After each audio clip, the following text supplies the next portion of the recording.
जादुई दुनिया की कहानी। बहुत समय पहले की बात है, एक छोटे से गांव में, जहां हर कोने में अजीब अजीब चीजें घटित होती थीं। गांव का एक बच्चा था, नाम था नील। नील एक बहुत ही सपने देखने वाला बच्चा था और उसका मन हमेशा खुद को आसमानों में उड़ते हुए देखने में रहता था। एक दिन उसने एक विशेष ताबीज ढूंढा जो कहता था, तुम्हारे सपनों को हकीकत में बदलने की कीमत है एक मुसीबत का सामना करना। नील ने ताबीज को पहना और अचानक वह एक जादुई दुनिया में पहुंचा, जहां हर रास्ता एक नया सफर लेकर बढ़ता था। उसे मिला एक दिव्य वृक्ष जिसकी शाखाएं अजीब अजीब किस्सों से सजीव थीं।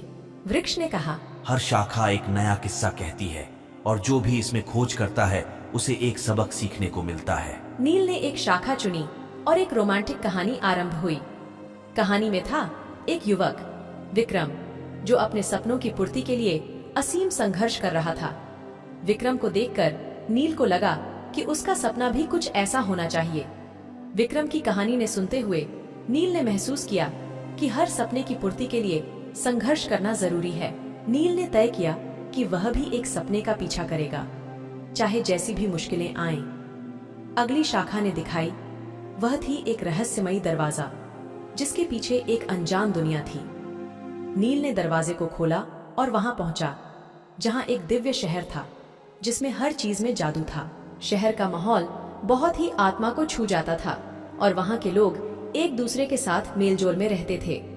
नील ने समझा कि यहाँ की खुशी और समृद्धि उसके सपनों को पूरा करने का एक रास्ता है। एक विशेष चयन करते हुए नील ने वहां के लोगों से अच्छाई और एकजुटता की महत्वपूर्णता सीखी। उसने भी शहर के साथ मिलकर सपनों की ओर बढ़ने का निर्णय किया। इस कहानी से हमें यह सीख मिलती है कि हमें समय रहते अपने सपनों को पूरा करने के लिए कड़ी से कड़ी मेहनत करना चाहिए। अगर आपको हमारी कहानी अच्छी लगी तो हमारे चैनल को सब्सक्राइब करें।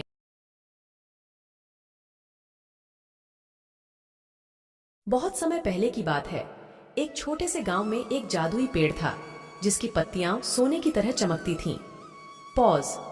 गांव के लोग इस पेड़ को सोने का पत्ता कहते थे और इसे देखने के लिए लोग अपनी रात की चादरों को बदलने के बहाने उसकी ओर बढ़ते थे।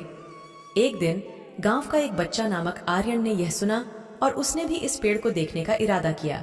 रात के समय वह चुपके से उठा और सोने की तरह चमकते हुए पेड़ की ओर बढ़ा। पेड़ के पास पहुंचकर उसने देखा कि एक रहस्यमय द्वार है जो पत्तियों के बीच में है। आर्यन ने उस द्वार को खोला और एक अद्वितीय दुनिया में पहुंचा।